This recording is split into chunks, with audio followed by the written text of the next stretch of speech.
Chapter 7 Splinters. The black and gold aurora didn't fade with the night. It stayed, curling like smoke across the sky, a permanent scar overhead. Chamberlain felt different in its light, colors deeper, shadows sharper. The trees no longer swayed. They listened. Emily hadn't slept.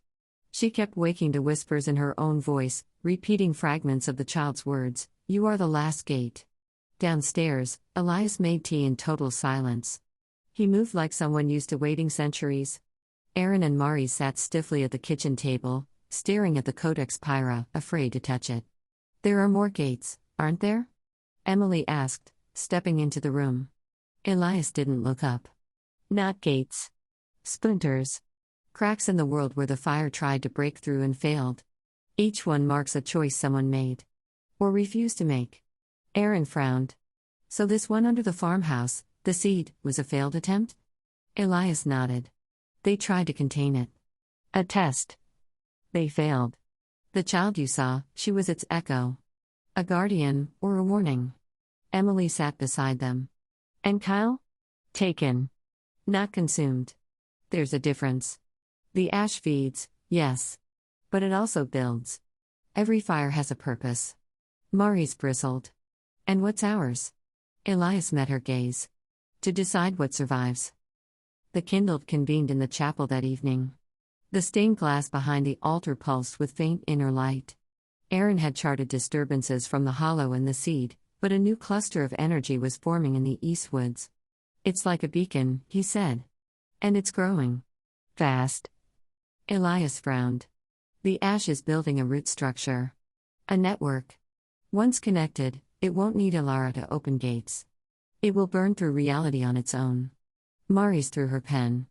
"Then we cut it off before that happens." Elias smiled. "Good. We agree." They packed quickly. Salt, sigils, iron filings, and the codex. Emily wore Carrie's pendant beneath her shirt now, not for protection, but as a reminder. The beacon led them to a hollowed-out clearing. No animals. No wind. The grass looked petrified. At the center, Kyle. He stood barefoot, eyes glowing faintly, lips moving without sound. Around him, symbols burned into the dirt, a spiral that pulsed with sick rhythm. Emily stepped forward, but Elias stopped her. "He's a conduit. Touch him and the fire will move to you. Then talk to him," she snapped. "Because he's still in there." Aaron started recording. Mari's walked the perimeter, laying iron filings as she moved. "Kyle," Emily called. "It's me. Em. Wake up. You left a message, remember? The ash waits? Well, we're here. And we don't wait." Kyle blinked slowly. The glow in his eyes faltered. "They're underneath," he whispered. "Singing. They never stop." Emily stepped closer. "We can pull you out." "You can't." His voice cracked. "But you can burn with me." He raised a hand, and the air ignited. Elias stepped in front of her, palm outstretched, muttering in a language none of them recognized.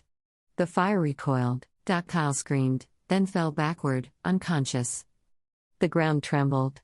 Aaron grabbed Emily. "Something's coming." From beneath the spiral, a shape emerged. Human-sized. Ash gray. No face. Just the vague impression of one. And behind it, more began crawling through the cracks. "Run," Elias shouted. They dragged Kyle. Mari's tossed salt in wide arcs. Elias held the line, chanting louder, forcing the creatures back with pure will. For a moment, it looked like it might work. Then Alara appeared. Not in flame this time, but in silence. Her eyes were dimmer now. Focused. "You were warned," she said to Elias. "And I chose defiance," he replied. She raised a hand. The spiral reignited. Elias screamed as the fire wrapped around his body, lifting him off the ground. Then Emily stepped forward. Pendant in hand. Enough. The fire froze. Elara turned slowly. Her expression shifted. "So the root learns to grow." Emily gritted her teeth. "He's not yours. None of us are." She slammed the pendant into the dirt, into the center of the spiral. A shockwave burst outward. The faceless figures burned away. Elara vanished. Elias fell. Back in the chapel, Elias lay in one of the pews, burned but breathing. She underestimated you, he said, voice raspy. Emily didn't respond. Aaron came over. That pendant. It doesn't just protect. It binds. Yeah, Emily said. I felt it. Carrie's fire, channeled through me. Maurice whispered, so what now? Emily looked out the window. The aurora was dimmer. But it hadn't disappeared. Now? She said. Now we find the other splinters. And we break them before the ash takes root. The kindled stood together, weary but ready. The war for Chamberlain had begun. Chapter 8, Teeth in the Earth.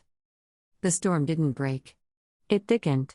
By morning, the aurora covered the sky like a bruise that refused to heal. Birds had fallen silent. The air itself buzzed, faintly electric.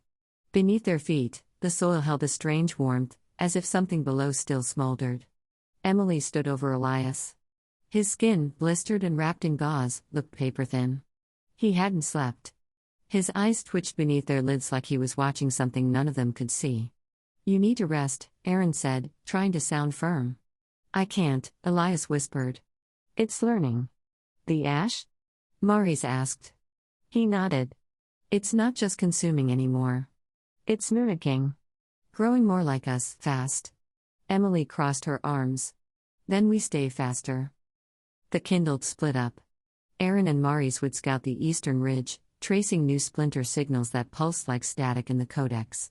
Emily and Elias, despite the risk, would head south to a site buried in town records, Winslow, a logging town that burned down in the 1960s.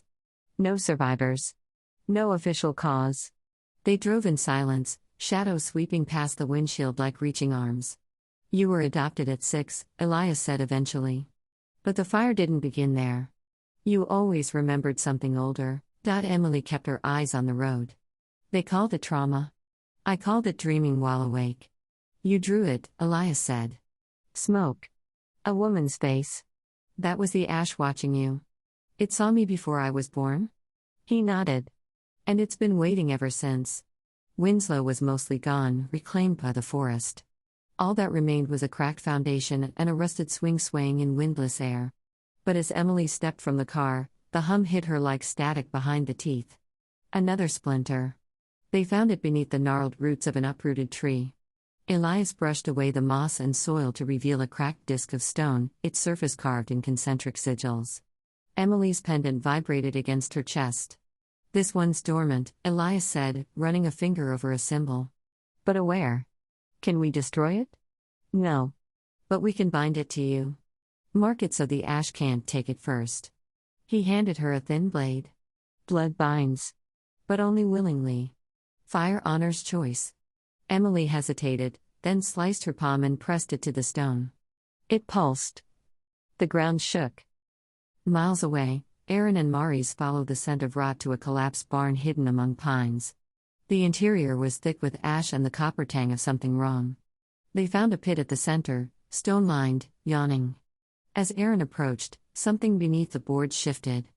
Aaron, wait, Maurice began. Too late. A skeletal hand burst through, seizing his ankle. Aaron screamed. Maurice acted fast, dragging him back and flinging salt in wide arcs. Thin figures rose from the pit, humanoid, twitching, each one whispering. We remember your flame. She lit a match and threw it. Fire swallowed them. But as they fled, one voice lingered behind them. You cannot unroot what you carry. Emily sat on the moss-covered ground, breath shaking. It spoke to me, she whispered. Elias nodded solemnly. It will keep speaking. You're not just a gate anymore. You're soil. Root. Ground it can grow through. It called me the root of endings. That's because you are. The aurora overhead flickered, threads of crimson bleeding into the gold. The ash isn't hiding anymore, Elias said. It's seeding. Emily stood, hands still bleeding. Then we salt the earth. That night, the kindled reconvened in the chapel. Aaron's leg was wrapped. Maurice brought half-burned pages recovered from the barn, some still warm to the touch. Elias studied them. These are older than Sarah. Older than language. The fire's voice didn't vanish, it just waited until someone remembered how to hear it. Emily pressed the pendant to her chest. Inside her, the whispers weren't just warnings anymore. They were names. There are others, she said. Kindled who don't know what they are yet. Mari straightened. Then we find them. Before the ash does. Elias nodded. We'll have to move fast. The next splinter isn't sleeping. It's awake. And it's loud. Far below Chamberlain, where roots twisted like veins and ash fell like snow, something opened its eyes. Not Elara. Not the ash. Older. And it smiled.